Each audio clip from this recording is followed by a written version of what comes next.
but we were hired by you guys to complete a number of urban forestry tasks for the township and the parks and the community center. One of which was doing a inventory of all your parks, which include, gosh, you might have to help me here. It's listed Knoll Park, South Pier Park, a stretch of the downtown Main Street area, as well as the main Township Park. Okay, perfect. And then after that, we also went into creating some maps, which I'll show you here in a minute. And there's some printed out copies up here.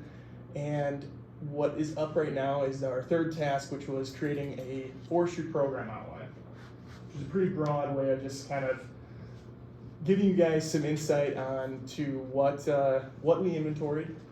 There's some statistics I'll show you here shortly, showing different species, kind of distribution of where trees were at, and then we kind of get into kind of a good way to begin and establish a forestry program and how to start, taking care of and doing the best you can for planting, maintenance, finding the right places to plant, understanding how to take in requests from residents, go about that.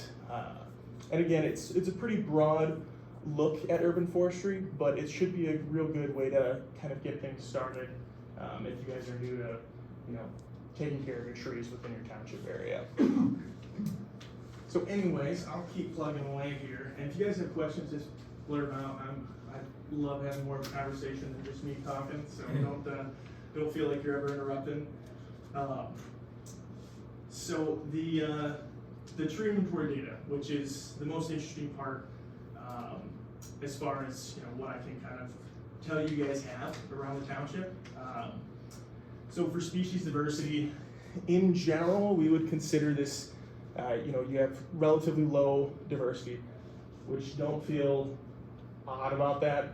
I have yet to go to a municipality, no matter the size, and not tell them they have pretty low diversity. Almost every town we have worked in, they have far too many maples, which is just the nature of things in Michigan. And all those maples are typically getting older, and we rarely ever tell cities to start replanting more maples because you have plenty of them. But overall, you guys did have 13 different species, which are shown here. But you can see that Acer, the maple family, takes up a good chunk of that. And then followed by Quercus, which is your oak family. So red oak and white oak and swamp white were what we primarily found in the oak families. Your maples, we found a lot of Norway maples, which is very common, and sugar and silver and red. Other than that, probably the most significant item was you guys do have a surprising number of ash trees in relatively decent shape, which is pretty rare. There were, I want to say there were a number over in Knoll Park. Yeah, I know there were a few in Knoll Park. I wasn't the one who did the inventory, but the guy, the gentleman, the arborist who was over there said he's like, I've never seen such a beautiful. yeah. He was like so excited. It's because most of them have diseases, and he said. We used to have ash trees, now it's just flat grass. Yeah. Yeah, but that was surprising. I was just up in Midland today, and they have a decent number of ash trees in Midland, but they have to treat them in perpetuity. They've been injecting them for years and years, and so it was really nice to see a relatively decent ash tree. But other than that, you guys have any questions about the species diversity and what that means? And really, what's nice about this is you guys can now see like what you have, and so I know a big part of this was helping you guys kind of plan for I think roughly 100 trees to be planted this spring. So you can see what you have, and we also provided you guys kind of a species list, which I'll bring up to help you decide on what you want to plant. And again, the main thing would be staying away from any new maples, just because you have so many already. Because this was the sugar bush area. Oh, was it? Big area. Gotcha. Yeah, it's not Township, surprising. yeah, it's all, everybody has sugar bush. Okay, interesting. Yeah, that absolutely makes sense. I have a question. Yeah, please. So there were three different types of planting areas that we wanted to do around the parks for shade and replacement. So I think we're removing 8 and doing a lot of pruning and trimming. And then there were areas where we wanted to create borders with maybe some pines for different parking areas. Yeah. And then there was the orchard, which we proposed and trying to figure out a location that would work well and how to do that. Can you speak a little bit about your thoughts about the orchard, what you've done for other communities? Yeah, you know, giving you guys advice on an orchard is unique. I haven't worked with any municipalities on orchards. So, you know, from that standpoint, I can't give you any insight as to what other communities we've worked with have done. But I do think it's a wonderful idea. The main items we kind of wanted to talk about with the orchard were upkeep is they can be rather, depending on what your goal is for the orchard. The maintenance that goes into it, irrigation, managing for pests, as you know, where there's fruit trees, there's gonna be pests that are gonna wanna, enjoy those fruit trees, and also, fruit trees tend to be a little more susceptible to blight and mildews and a number of other, they're just so common, and so a lot of those pests and pathogens have come up over the years. But to that point, apples are great for Michigan. Cherries, again, cherries can be, I would say, more difficult to maintain than apples, but I think the biggest thing for location would be soil quality. That's where we would suggest you guys starting, was doing some soil samples, which I think I may have in the maps. Yeah, I think we put a couple of locations where we thought it might be good, so we might have to go and do some soil Yeah. testing in those areas. Yep, just to see if- absolutely. We don't wanna plant them and then they just all like, the soil's terrible. With the testing on that, will MSU help with some of that testing? I mean, we have an MSU office in Stanton. Do you think that- Potentially, or we could also reach out to the DNR kind of group over here in Stanton as well too. I think it's a good idea if you're, Agriculture, from the agriculture. yeah, that's what I think. Are we gonna be doing cherry trees? Is that one of the ones? For fruit? Yeah. They're being considered, but we gotta think about the maintenance plan, which is a part of Very this. much maintenance. Yeah, and For the cherries, cost. and deer love them, just so you know. Yeah, Love 'em. absolutely. My friend has an orchard up north on the Leelanau Peninsula, and they have to put fence around the property so that the deer can't jump over it. It's at least 8 foot tall. So we love the idea of it, but I think we have to like really think hard about the soil and the maintenance and the cost and everything to see if that's something the community wants to do or the township decides something. Absolutely, yeah, and again, I think it's a wonderful idea personally, but it's definitely one you'd want to look a little bit before you lead into it.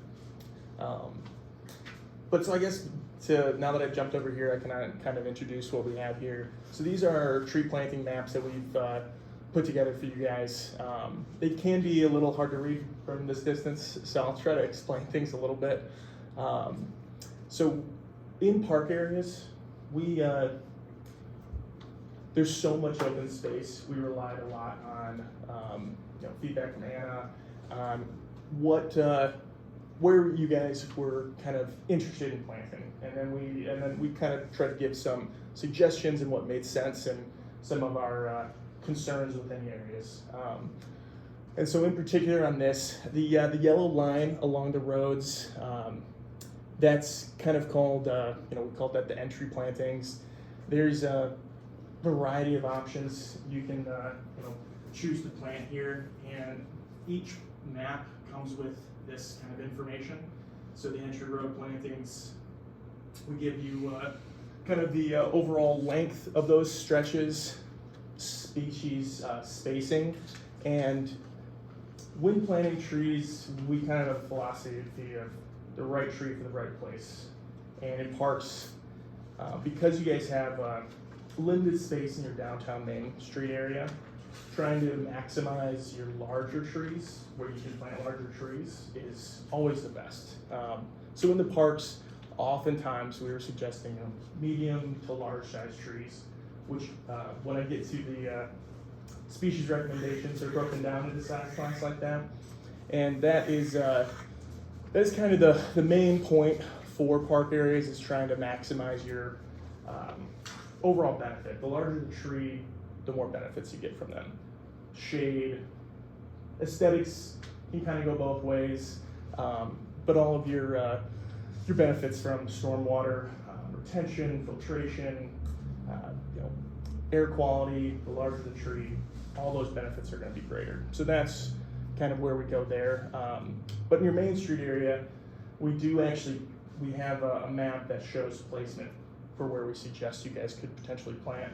It's all dependent on you guys in the end. We give you guys our suggestions and what size tree to put in those areas. But again, we try to give you as much information and our recommendations, but with limited funds for wherever you're at, choosing where you're going to put those 100 trees is going to come down to your choices there.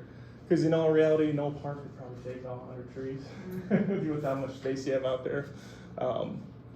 So anyways, I'm jumping around a little bit, but Can I ask real quick? Sorry to be so. No, no, no. So some of the areas that will take smaller trees, they weren't decorative, even if we're talking about this park, where we wanted to put like maybe flowering dogwood kind of magnolias, that wouldn't get so large, but would be a nice decorative addition as a replacement or to jazz up the parks a bit. So those two, just, I think you've included areas where like smaller decorative trees can be planted, like as in entrance areas, or, so that's nice. And then the taller big trees in the bigger spaces. And then I think Main Street, we're still, I think the township needs to figure out whether that's priority or not, because it's complicated with the sidewalks and power lines and all of that kind of stuff. But, you have a listing of the decorative type trees. yeah, absolutely. I'll just pull up so this is, and the way a lot of this was delivered is through a shared folder, which again, you guys should have access to when you're able to download this tree selection guide. You may recognize some of this. We pulled this from the DNR. They created a really large tree selection guide for all communities in Michigan. And then we've kind of narrowed down some of our recommendations from our experience with these species, your species makeup in the town, and again, largely it's from what we see and what trees we have had best experiences with. So these are kind of a short list of what we recommend. I could show you real quick. So the deciduous so deciduous is your maples, your oaks, evergreens are going to be all your pines and spruces. This list, I think, a few hundred in this list alone, and so it can be a little daunting. So the crystal recommended list, that tab, is kind of a short list to help narrow that down for you all. So our small size class trees, those would be in those entry areas, next to signs, anywhere you want more smaller tree. There's a number that would be flowering or more aesthetic purposes. Your magnolias. I love service berries, the top few there, and as well as your dogwoods should be somewhere in here. Those are all wonderful trees and can work out great. How much upkeep's on all this stuff? Watering, fertilizer, keeping them? It's a great question. We gotta hire somebody to water all these trees? It's a dry area. You can, absolutely. It's so the first 2 to 3 years after planting a new tree is your establishment period. It's when the tree is most stressed. It just got ripped out of the ground, popped in. That's when they're most vulnerable. So a lot of our maintenance contracts have been for 2 to 3 years, and then generally speaking, if they lasted that long, they usually are established. Are they guaranteed to live like 3-4 years or not? Or? If they get established, hopefully to get established, yes. Yeah, but those first 2 to 3 years are gonna be your most crucial, and that's where The trees come from around the area or down by Detroit or up north? it's gonna be, up to you guys to find those. We would definitely, it doesn't have to be exactly, right next door, but as long as it's within your growth zone, Yeah. the hardiness zone, as long as the nursery is growing Similar, similar. take a tree out of the woods, you paint to one side, so it points north. But yeah, it's gonna be, I have a few recommendations. Yeah, I think we Most talked of about ours. this before, so for the grant that we have, which is what's paying actually Davey to do the service for us, it also includes, 2 years of salary support for watering, also includes money to buy watering equipment, also includes fertilizer and mulch. So all of those things are covered for the 2-year duration of the grant that we have, so hopefully all the trees will be established by that point, will be in good shape. So we used a couple local, nurseries to get estimates for costs, but I know that you have a couple that you're Yeah, potentially yeah. suggesting, we'll look around to see Yeah, who absolutely. has what. I did have a question real quick about, did your report include like the age, height, and Yes. diameter recommendation? You don't have to speak to it necessarily, as long as it's in there, we'll know what For, to ask the nurseries to. Yeah, I have recommendations on these size classes in there, so small, medium, and large. Oh, I mean like the tree age, the actual trees, like a 5-year tree, a 2-year tree. For Like for picking planting. the cost, like, if you wanna buy a tree that. Oh, I got you. What I do you don't suggest? know if I did have those, but I can update that. Yeah, So you're saying like what size of tree should you plant initially? yes, Gotcha, okay, I your apologize. suggestion would be helpful. Yeah, absolutely, and, so I guess to give you a quick answer, that's a tough one. There's positives and negatives to both ends. So obviously you can plant more smaller size trees. If you wanna try to, reforest an area, or if you wanna do a screen planting, a lot of times getting a larger number of trees that are a little smaller, you have a better, you may lose some, but overall, they'll grow into each other. But if you're looking for the best chance of survivability, we tend to find that the 1.5 to 2 inch diameter ball and burlap trees are the best. Which to that and to, this is, there's a couple of them up here. Again, I shared this also in our shared folder, Anna, but this is a tree planting checklist.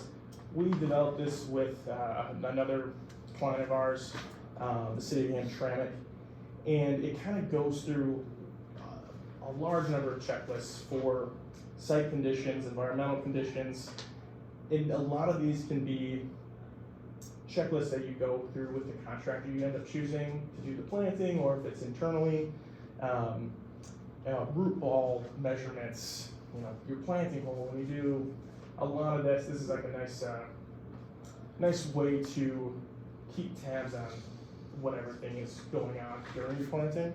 But yeah, we've had our best success with 1.5 to 2 inch ball and burlap trees. Let's jump back over here. A few more items from the data. So age distribution. So age distribution, that might be a poor way to say it. It's more so size. Generally a larger tree is going to be older, so that's why we use that term. But this shows your diameter distribution. So your 0 to 8 inch tree, your 9 to 17, which you had none, which would be kind of considered a intermediate or establishing tree, and then you had a lot in your larger diameters classes. So that to me tells me that you guys have an aging urban forest. Super typical. Again, when I say these things, you guys aren't alone. Everyone in Michigan is in the same boat. But you also surprisingly do have a decent number of smaller trees in your overall population. But so those 0 to 8 inch trees will eventually grow into your 9 to 17 inch, and that's where these planting programs come in. You want to replace those 0 to 8 trees, and then you'll get a better distribution 10, 15 years down the road.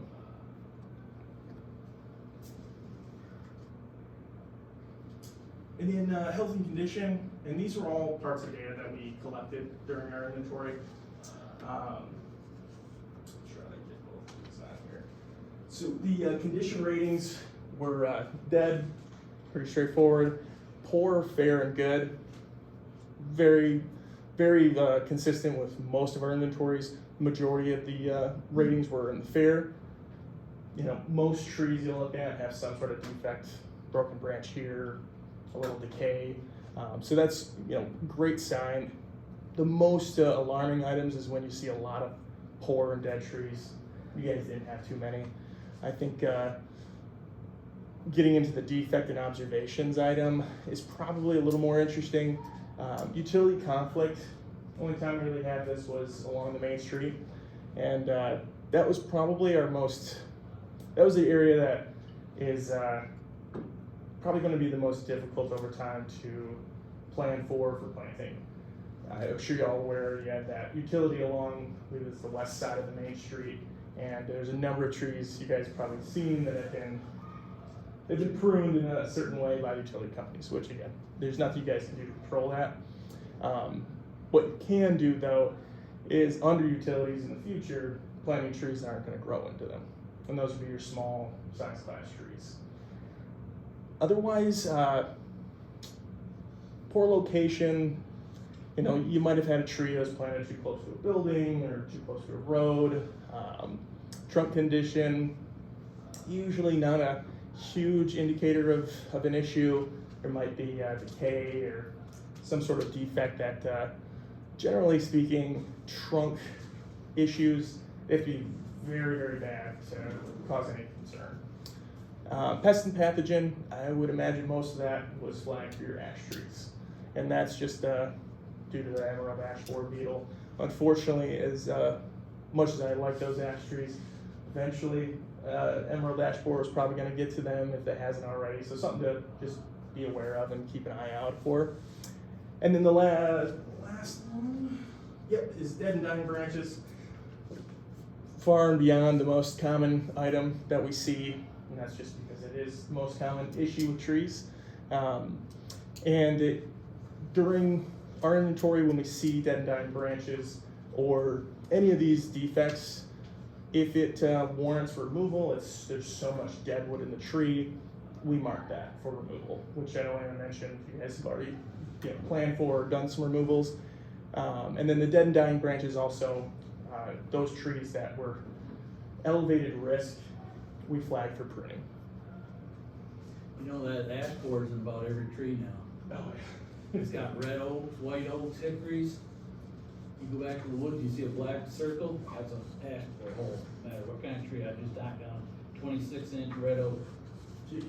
And it's just like pulp, about 4 inches in. Yeah. Of the ash borer. Yeah, that was an unfortunate one. That was a real issue in Michigan. Yep. Coming from the south. Your mulch. Then the last two items here, location distribution. For the most part here, most of this is covered in their planting plans that we have here. The main item is just because of your limited space along the main street, that could be potentially a priority area to try to, plant the main street early and then move into your park areas. But again, totally up to you guys. That we only mention that just because there are far fewer areas to plant along the main street than in the park areas. And then the natural areas, we did take a look at the two areas in Knoll Park and just south of here to see if there was anything of concern or high value. And our arborists, for the most part, there wasn't anything of elevated risk along those edges. And what goes into risk is location.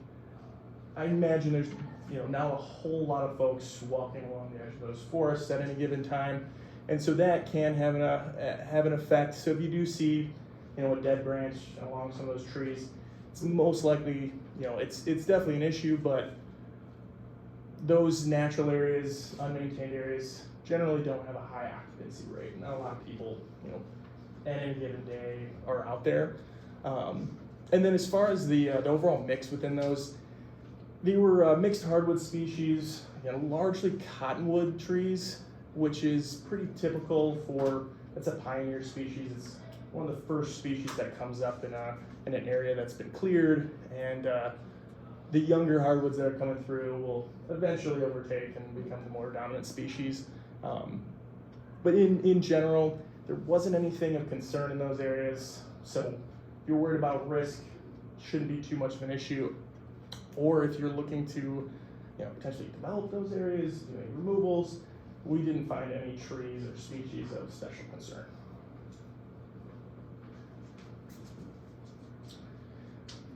Right.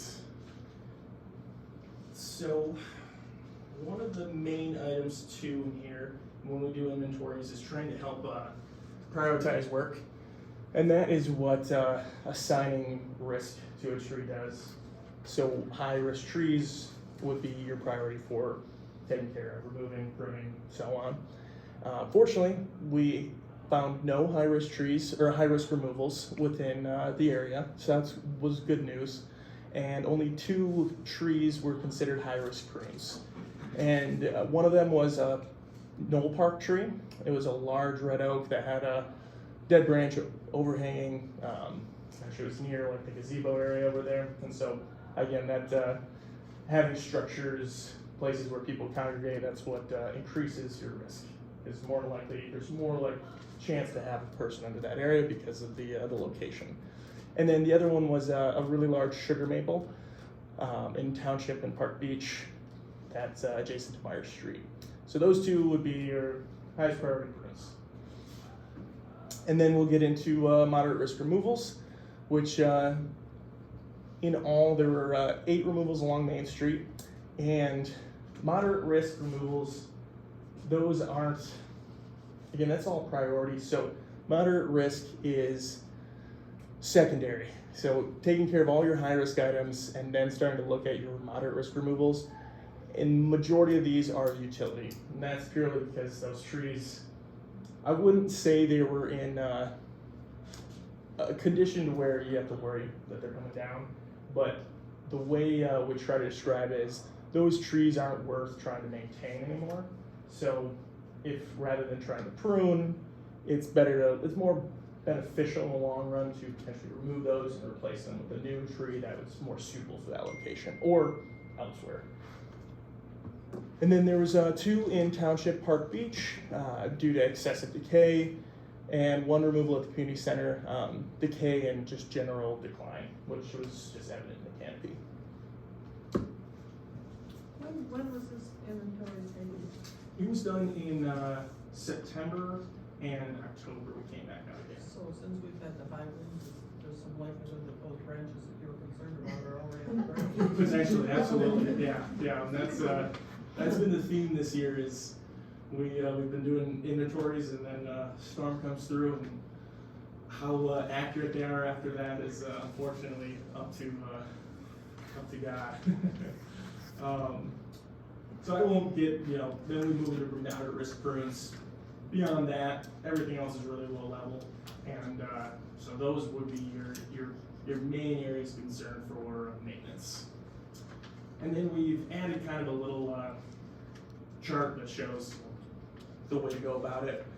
So is moderate risk tree maintenance and continuing with routine inspections and updating or keeping up with kind of what we started for you guys would be going out any of these trees that might have been flagged for decline or decay, keeping up with them after storms, going out and inspecting them here periodically, routine pruning, young tree training. So that is once you do plant new trees, it's extremely important in my opinion especially for budgetary concerns.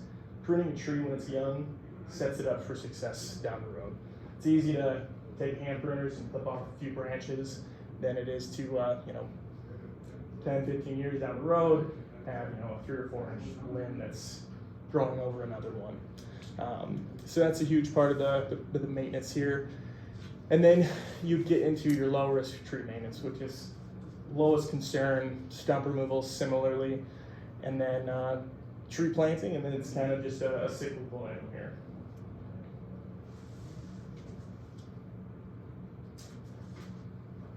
I won't get into too much detail on here, but another item we talk about is just an inspection cycle. You know, how often to reevaluate your entire tree population.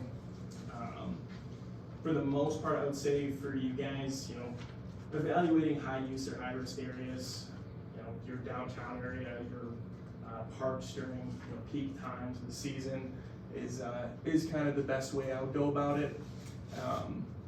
And then also newly planted trees, those, you know, ensuring every year if they, it's great to hear that they're gonna have maintenance done on them, so that'll be a good way to keep up with them. But during those first 2 years, like I mentioned, transplant shock, the stress that they're dealing with, they're the most vulnerable. And again, I won't get too much in the weeds here. We talk about the inspection process, record keeping, and then resident initiated requests. So this is a real brief way to kind of go about taking in resident requests, how to prioritize it. Who's a township forester? So that's just a general term, you know. Okay, I thought that was, did we hire someone? That's just, you know, township forester could be Anyone here, if they wanted to be, or designated staff is kind of what we Okay, mentioned well, as well. I'm presuming that somebody that's on this committee is gonna be going around with these people when they're doing the inspections, or is that just out of? That'd be entirely up to you guys. You know, we've already completed our inventory, so this is all about keeping up with it. And so now that it's, you know, we're kind of passing the torch, this is just kind of hopefully like a roadmap that you guys can use to help direct and guide you guys with keeping up with your trees. And so in this case, you know, this is resident calls. How should you react? What prioritization you should do. But once again, if a resident calls, who is gonna answer those questions? That would be a question for everyone here, I believe, yeah. And so again, this is just a roadmap. This is just to help you guys establish a system. And hopefully maybe this will help, you know, designate a staff to be that person when a resident calls.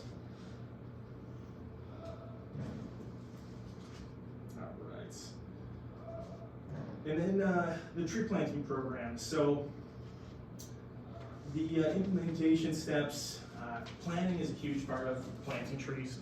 We see it far too often when cities, they get funds and they just throw a tree wherever they can. You don't consider, you know, maintenance, which is, again, great to hear. But unfortunately, new trees, they do take a bit of maintenance to get them established. So planning properly, having these planting maps, understanding what goes into maintenance is a huge portion of it. And then tree selection. So again, using this tree selection guide we gave you as a tool will be really useful. All the trees on that, all the species have been considered for how hard they are with road salt, with drought, with you know, common pests and pathogens in our area. A newer item that they take into account is the changing climate. Things are getting a little warmer. You know, planting maples. Maples are a little better in the cooler areas in northern Michigan. So phasing those out and planting more oaks, which can live in just about anywhere in the United States. And then planting standards. So this is, I mentioned the ANSI A300 tree care standards. That is a really large standard. It's just something to use as reference if you're ever curious about tree care and the way it's been standardized by, you know, companies like Davey, Owen Tree Service, and so on. And then a much easier kind of standard to go off of is this MDNR planting diagram, which I shared in our shared folder again. It just shows proper methods for installation, how big of a hole you should dig, you know, where to place stakes, how to attach those stakes for your tree, how big of a mulch ring, how deep it needs to be on the tree. All that is explained in that diagram. And then quality assurance, the tree planting checklist, again, that's what we shared with you. This can just be used as an example. This is it's a little detailed, but using that to evaluate planting, making sure contractors are doing what they're supposed to, what you're paying them to do. And then the last one is community engagement, encouraging residents to participate through planting events, educational outreach, and a huge part of increasing canopy goals, whether or not the township has something like that. Most planting space is privately owned, so encouraging people to plant on their own properties to encourage folks to be interested in trees and understand the value and benefit that they bring to a community.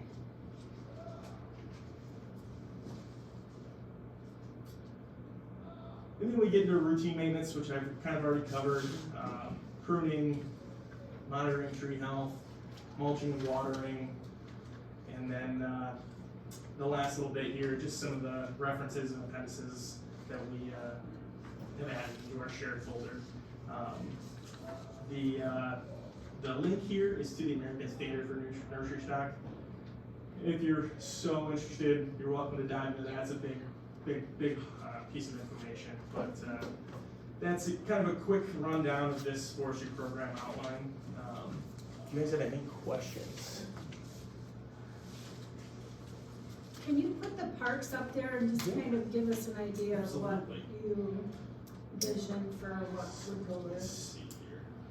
So in Knoll Park, let's see here. I will start, so I kind of already explained the yellow area, your entry drive. I think some recommendations I made there. Along the road, providing shade as well as along this entry could be a really useful spot to have large deciduous canopy trees or potentially evergreens for screening. That is also these blue areas, hatched blue areas.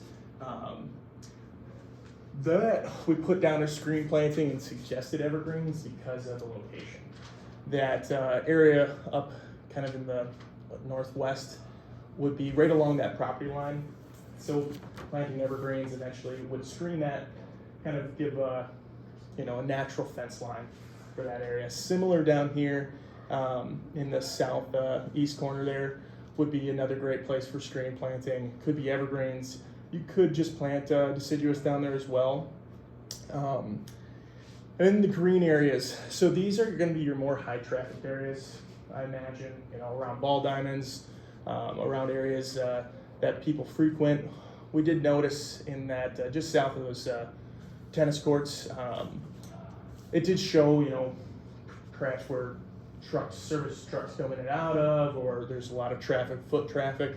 Those areas, we would suggest choosing trees that are particularly hardy with high traffic areas, which the species guide notes that.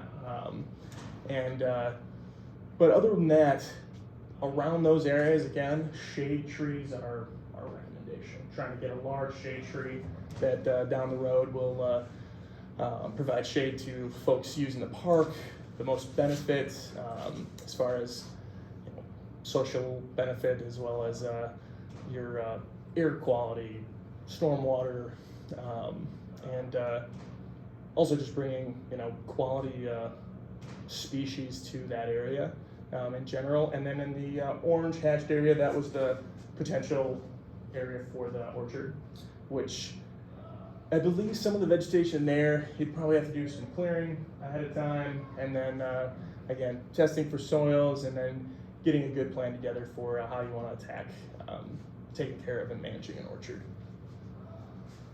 Where you have the yellow line, Yes. quadrant up there Yeah. is often full of cars. Within that area? Yes.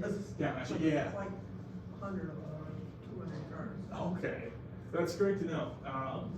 And so in that area, we'd be suggesting planting along those roads. Along the road, you could plant because there's a dip there, so they don't come through there, but they come off that road and fill that whole lot when the Walmarts are full. Okay, great. See, that's insight where we can kind of give you a plan and then, using that local knowledge to understand, Really what short makes trees sense. over there, run them over.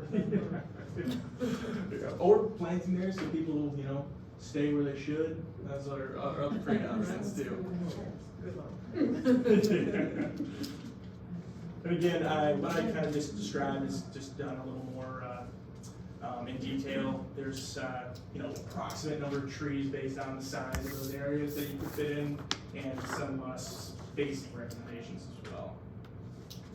Here, I think it might be helpful if you, just real quick, do if other people just want to see the beach and the park here, suggestions, and then we're kind of, Yeah, if I'm taking up too much time, I do apologize. I think I can be chatty. I'll be real brief here. I do want to apologize. Our JAS software did not have up-to-date satellite imagery showing the updated area here. So we used our best judgment on where this, kind of how this location is.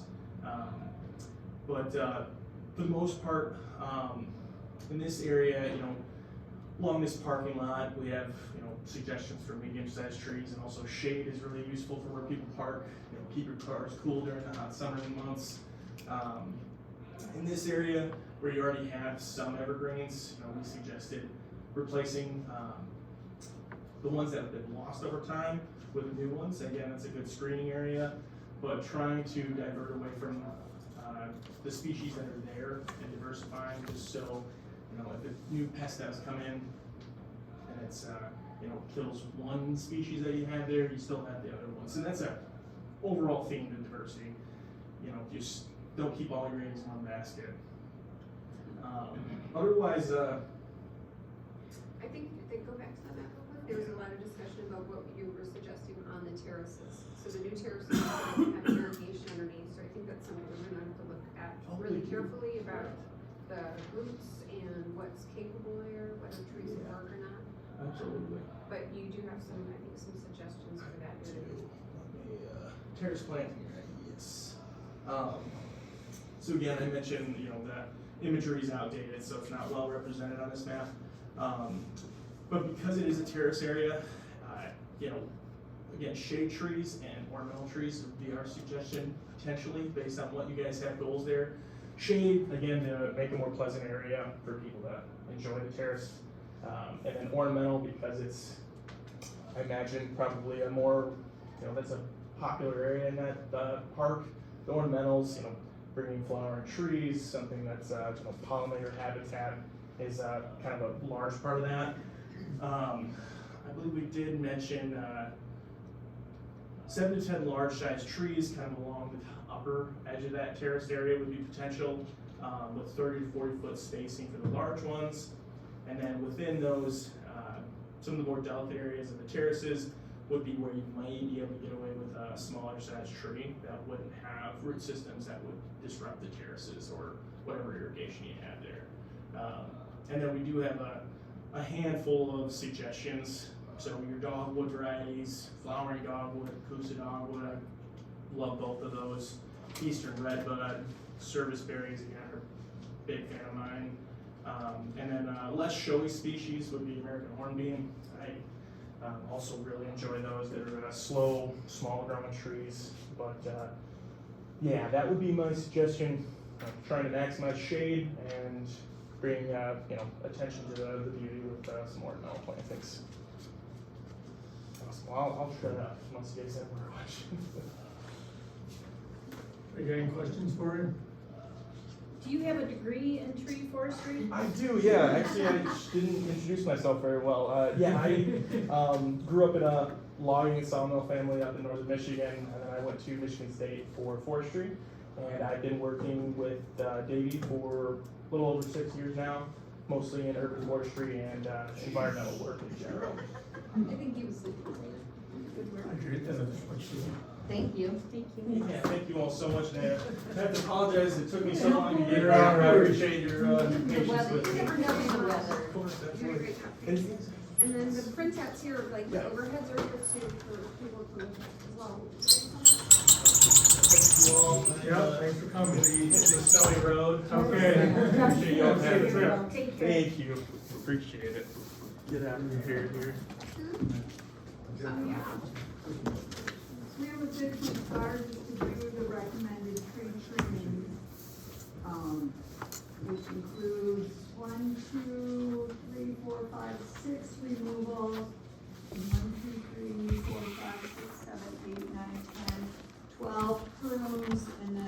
of the stump work, which is, it totals $17,350.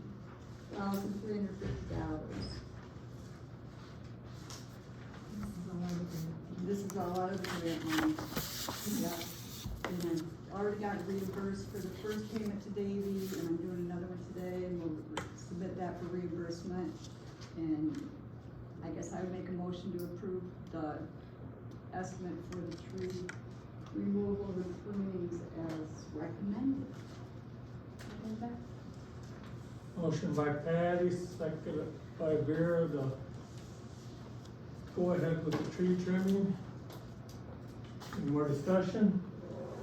All in favor, say aye. All opposed, motion carried. Moves us down to the blight orders. I got the blight ordinance back from the attorney, and I sent it to Mike Williams, because we're working with the sheriff and the prosecuting attorney's office. And the attorney is recommending some changes that, like, and the one that I think of first is like, they included the definition of blight, which for whatever reason, the prosecuting attorney's definition didn't have blight in it, you know, the list of definitions. And Mike said that the new one has got some things in there that they don't think that the county's willing to enforce. So I was gonna set up a meeting with Mike to talk about that, and so it's in the works. We're still working.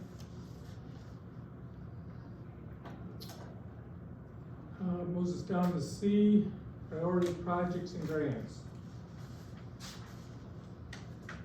So let's talk about heating. Sorry, I know heating is a big issue right now, especially in Patty's office. So I really think we need to have somebody come in and let's really seriously talk about what we're gonna do about the heating in this building. Whether it's individual units, problem with that is how are you gonna do the hallways in the areas that are open, wide open? Boiler system, so I think we need to have somebody come in and go through the building and give us an estimate on heating, and I really think that's something we need to focus on, in my opinion. And the only thing, cause I talked to, Myers, who does our plumbing and heating people, a while ago, and they indicated, well, because the serviceman comes in my office and he's repaired my little thing several times and a new leak blows, and he said, I thought you guys were selling this building. You know, he's worked with us since 2018, and he's like, you really need to make a decision what you're doing, because you're Just put a Band-Aid on you're it putting a Band-Aid on a bleeding artery. And I all the time. pulled it up, and we've spent, since we've worked with Myers, we've spent $49,000 Yeah, I think it's on the time. boiler. But he indicated that he talked to, you know, just a rough estimate for a new boiler system is about $100 a square foot. We have 1,900, pretty close to 20,000 square feet. So you're talking a couple $1 million for a boiler system. But everything I'm seeing or hearing is that a boiler system is the best for a building of this type and size. I mean, so there's just so many factors to consider. The consumer's bill for this building this month, just this building, was $3,700.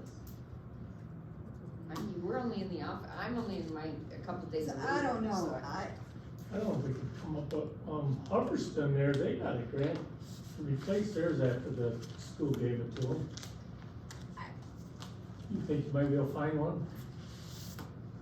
Patty and I discussed some of the potential grants that we can tap into. I don't wanna interrupt your discussions. Yeah. There are a handful that could potentially, focus on the community center. We have to look and ask about, heating infrastructure, but they are out there, and one of them falls within the DNR, which, you know, That's is the the. passport one. Yes, the passport one. But that's only what, 250,000? Yeah, it'll depend on, you know, there's that one, but there's also some other ones that are larger for more municipalities and that are in the Okay. millions. So it depends, I don't have any idea Yeah, I about don't. cost or whatever. So if you guys come up with like an idea of like boiler's gonna be 1 million and all the other stuff's gonna be $500,000, then maybe we can go look out for grants that would fill that gap. Well, cause what he's, you know, what they're saying is this, to replace the system is gonna be about 2 million. Yeah, that's like where you do like a bond, you know, like you would do a huge. Yeah, so this Or is you look at a large something- grant that, Something we really need, I agree. and I don't know if I need, you know, if we wanna invite Myers to come in and talk to us, I mean, that's just the provider that we're using, or if there's other people, I don't know. But like with mine, you know, last month we voted to put new flooring in my office, but we can't do that because I'm leaking. They come and fix it, and then in that pipe, the coils are so thin that they Just fix press one spot, and then it creates a new spot, and the next day I got another leak. So, So currently she has a sled in her office Catching underneath the water. to catch the water. I think there's no question obviously that there's a need. Yeah, I think and it's what would just- help with the grant it's just evaluation is figuring out- cost estimates, cause trust fund goes up to 400,000, you know, if it were to have the cost of what you're doing might be helpful. And then I can keep my eyes open when I'll send out what I Okay. can find. so, yeah, So, I would say let's invite them in and let's get get the talk, ball get talking rolling on on it. that. Yeah, How many rooms do you plan on heating? you have to heat the whole The thing. boiler, the whole school? You Got can't just to. heat 1 or 2 rooms, you gotta heat the whole thing. Yeah, them heaters, it's got the air and the heat, you individual rooms, Split it unit. ain't that expensive. Yeah, and that's what I said, that's why I said individual units, but then you also gotta think, what are you gonna do to cover the hallways and other Common areas? You know, are you gonna put in each hallway, a couple of them, you know, that's something we need to figure out. Could you get an estimate on how many units, individual units you'd need? Well, that's mean- something we would, Would it be 10 or would it be 20? I mean, that makes a 1, difference. 2, say how many rooms we got. 4, 5, 6, 7 rooms in this hall. And probably 4 back there, 4 over there. plus all the little, you know. Jim, The beauty of those, you can turn them on an hour before you need them and it heats it up. Yeah. So it's something we need to look into. So okay, maybe looking at more than one keep night. moving forward on. Yep. We are Beer's been working on the bathrooms, trying to make them handicapped, so I spoke get bids there. Our parking lot, we're gonna do something with. Our Band-Aid patch in this roof probably ain't gonna last too many more years. Things coming up. Okay, So who did this work over here, I'm sorry? Who did that room? this one middle, Martin's, Can we have them come and give us an estimate on I could. that? Maybe not this year, you know, not Yeah. for, You've got a number? yeah, so we kinda have an idea. I know the price of materials came up something fierce, but, can't remember which one of the older next did give us a bid. That was to put rafters on this one, put metal roof on the gym, and do this, and back then it was all right around, I think about, just under 90,000. That's what I was But thinking. since then, we put a metal roof already on the gym, and we did this, but So it's come down a bit, but the materials for just this, I think the lumber was here, I think it was 60 or 70. 70. But that was the, part of that conversation was, does it have to be engineered because of the size span over here? Yeah, they had to have an engineering assessment, as I recall, Yeah. and the supporting walls, they looked at their support, so there's walls there, but to put the roof on, they have to do rafters, and they have to come through the current roof to the supporting walls. Could be done, but I don't think we ever put a cost, final I was- cost to it. Just curious. But it would have to have an engineer review. keep working forward. Yep. New business. Crystal Congregational website. The church, the Congregational Church sent an email, I think you guys all got a copy of it, they're asking for us to add a little blurb to our website about their clothing closet. You know, it's pretty basic, just asking us, they just wanna advertise the clothing closet on our website. That's a hard one. I don't think it's a good idea, I'm, that's just me, I'm with you on that. starts, and I'm not saying it's not a wonderful opportunity for the community, but I just don't think it's something the township needs on the website. Is there other ways it could be advertised? They could come up with other. I agree with you, Pat, I do. Okay, so I'll make a motion to not allow it. I'll second that. Motion by Patty, seconded by Alicia, to deny what they wanted, go on our website. Any more discussion? All in favor, say aye. All opposed? Motion carried. Okay, ready, set, go. Assessor, we got a bunch of resolutions we got. So the first one, poverty exemption resolution and guideline resolution for poverty exemption. And it's got this, income guidelines and everything in the application. So I'd make a motion, we approve the guideline resolution for the poverty exemption. I will second that. We do gotta do roll call, don't we? Yep, Vera, Yes. Pat, yes, Kurt, Yeah. Alicia, Yep. Dave. Yep. Good. Yay, one down. One down, partial poverty, let's see. I don't have mine in the right order, I'm sorry, guys.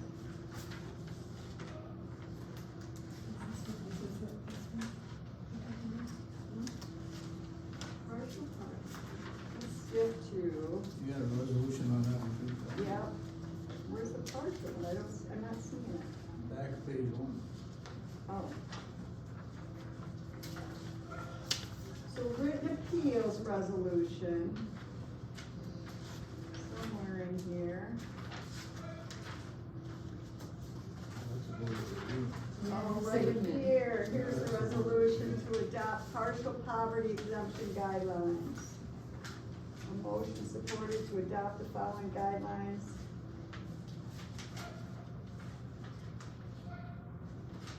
You make that motion, didn't you? Sure. I'll second.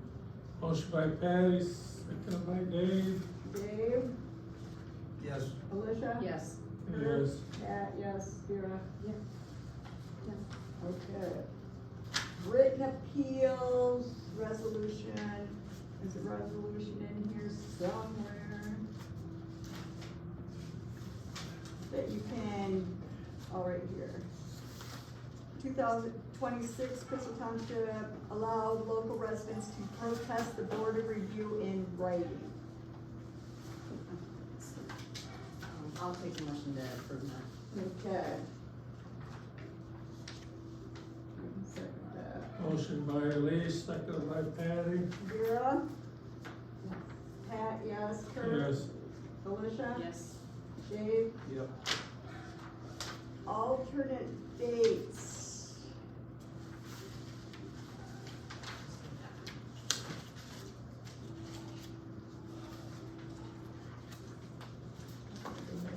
Okay. Resolution to adopt alternate dates, start dates for the March 26th, July 26th, and December 26th board review. The March board review, first meeting in March can either be the Tuesday or the Wednesday following the second Monday in March. So I make a motion that we approve the alternate dates for the board review. Second? Vera, Dave, Yes. Yep. oh, Kurt, I didn't let you. Motion by Pat, seconded by Vera. Okay, roll call. Dave, Alicia? Yes. Kurt, Yeah. Pat, yes, Vera. Yeah. All right, granting and removing real property exemption. There's a procedure for granting and removing real property exemptions, and that's the procedure that's attached to that. I'll make a motion to approve it. Okay, and I'll second that. Motion by Elise, seconded by Patty. Vera, Yes. Pat, yes. Kurt, Yes. Alicia? Yes. Dave. Aye. All right, waiver of interest and penalties for property transfer affidavits. And again, we just waive, because there's a 45-day sell property, you're supposed to have 45 days to complete the property transfer, or you can be fined. We have always waived that, so that's what that resolution is for. I will motion to All right. approve it. Motion by Lee, second by Patty. Okay. Oh, Vera? Yes. Pat, yes. Kurt? Yes. Alicia? Yes. Dave? Aye. Okay. I think we've got all of our resolutions taken care of. Okay. Thank you. Caitlin will be happy. She will be. We all know we like to keep the assessor happy. Uh-huh. Especially me.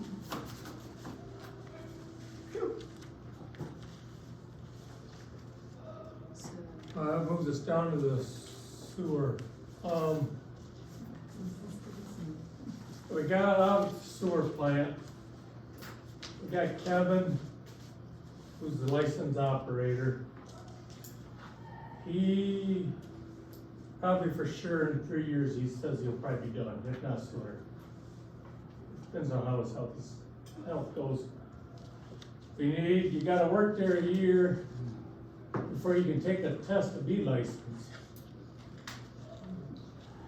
So what I'm thinking, if it's all right with you guys, what we'd like to do, Mitch, our DPW guy, is interested in the job.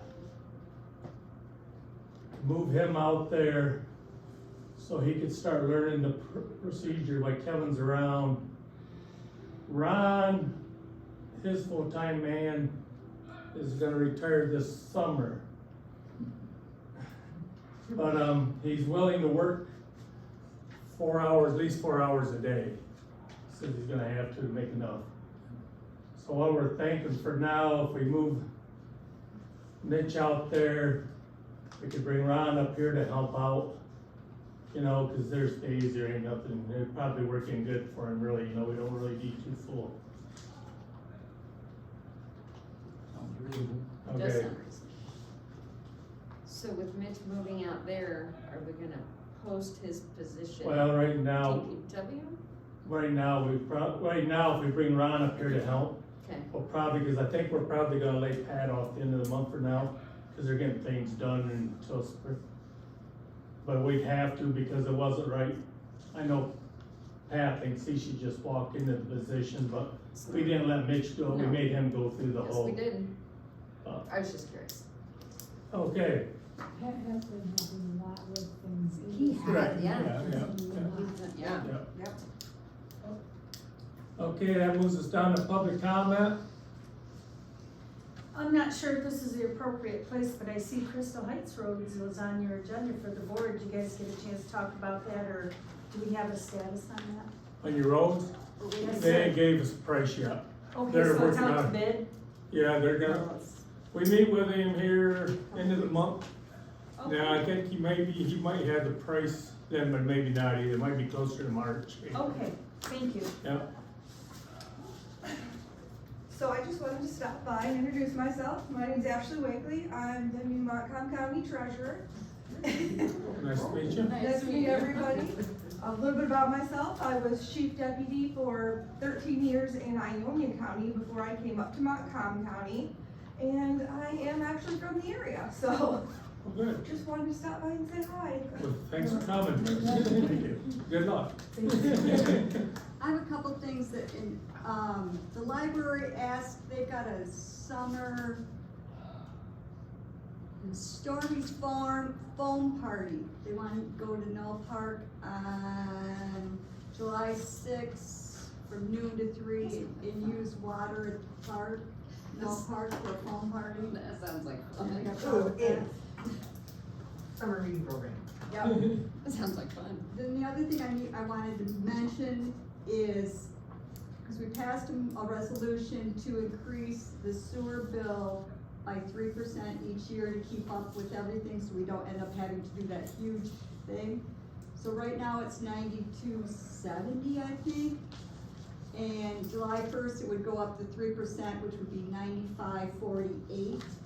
So I'm asking, and make this resolution next month, to just go to $95 to make it easier for I agree. everybody. Because that's a disaster. You're gonna ask for that next month, or you I'm want to? gonna do it now, it's fine. You can do it now, I guess. Okay, I'll make a motion that we increase the sewer instead of the full 3% to just $95 a quarter. I will After July second 1. that. Motion by Patty to round the sewer bill down to 95, second by Leash. Any more discussion? All in favor, say aye. Aye. All opposed, motion carried. Spring cleanup is May 2nd. And then the other thing I wanted to mention is that our police millage and our road millage is up this year, so it has to go on the ballot. School millage, we are gonna have an election in May for Carson City Crystal. So I don't know if you wanna put it on the May election, is it a good time to do it when not a lot of people are probably voting, cause it's not a lot of, there's nothing else on the ballot for school, or do you wanna wait till August? Wait till August. I could say wait till August. I just don't think we can be ready, but I'm sure we If you could. did it early, that would be an extra work for you, if you had to do it in May. Well, all we have to do is just, To election. we Yeah. still have to do the election, it doesn't Yeah. matter, If you wait till August, then, yes. well, I see what you mean, just August first. Are we gonna still have to have an election in May? Yeah, you have to. Yeah. Carson Or we City. might as well do it in May then? Oh, We gotta have one. Ooh, but can we get it? it might not be a good thing though. Yeah, and that's, Oh. see, that's my question was, so, in hypothetically, I do not support, if I don't support whatever the school election is gonna be, Yeah. so I'm already in that No. no frame of mind, maybe I'm thinking too hard about this. Keep going. You know what I mean? I'm in a frame of mind that I don't want anything, I don't want any more taxes, I don't want, nothing, so I'm gonna vote no on everything. What's your recommendation? I don't know. Oh, come on. How long does it take you to get one Well, we ready? just have to, I have to send everything to, it's just a resolution. Cause we gotta have one for Central and that be done. Well, see, this would be, yeah, now So, that you say that, that's you know, true. Time-wise, But that's true, because right now, if the May election, it's only gonna be for the Carson City Crystal people, if we put that, okay, we're not doing it till August? Yeah. Cause if we put that on for May, then we're gonna have to include Central Montana and Ithaca too, so it'd be more voters, okay. so while we're on the subject of that, I had You convinced me. a 16-year-old kid come in today asking about open gym. He wants to play cornhole in the winter and there's nowhere to do it. I know our gym is rented out quite often. Sundays and Wednesdays were the days that he really has off, cause he does work, goes to school, works, so he's just looking for something to do. So keep in mind that we have other options available. I know this hallway is long enough for a cornhole board. Got space, no windows, nothing that, possibly get broke. Pictures. All the pictures on the walls. Right here, on this hallway? Ain't there pictures on this hallway? I don't know. Is the I don't ceiling know. tall enough? I think That's so. another thing about the ceiling. How many people is he inviting? He didn't say, he just said I'd wanna he find would, out. well, I'm just asking the board to consider letting this You gotta fix young kid come in and, You got liability, you got all kinds of stuff. some kind of supervision too. Any more public comment? I'd like to remind the board that 4 of us in this room spent 2 years talking about updating and doing something with this building. Spent 2 full years, once a week. We brought in people, we brought in prices. We had a company that was gonna take and stay with us until we had passed a bond. It was gonna cost $1 million. To get rid of half of this building, put in a new parking lot, take care of the heating and cooling. And it really makes me sad to think that we're going, it's like deja vu all over again. We're going through this, and now we're worried about money. I don't know what we did wrong, but this could not, the board could not make a decision. But however, Patty, David, and I know of how hard we worked on that. And all the little questions that you hear and you bring up all the different times, we were gonna be bringing in outside people to give us the information, give us their expert. They checked all the safety in the building, we have all of those reports. And I feel that our time was wasted. So I hope that when you do this, really think about what we did to help. And the price it will be to Yeah. And the interest rates were lower than, And that's all great, but that's water over the dam at this point. This board is now looking forward and not looking back. And- okay, And that doesn't, possibly you can consider that as yeah, bond. I'm not saying that we don't appreciate that. I'm just saying that that's here and we're gonna go forward. Well, but maybe we should reconsider bond. Well, we could, That might be a possibility. Anybody else? She figured out that for a bond election, it would cost $25 extra per taxable time per family. Anybody else? Have a motion adjourned. Motion to adjourn. Motion by Leisha, second by Dave. All in favor, say aye. Aye. Aye. Roll call vote.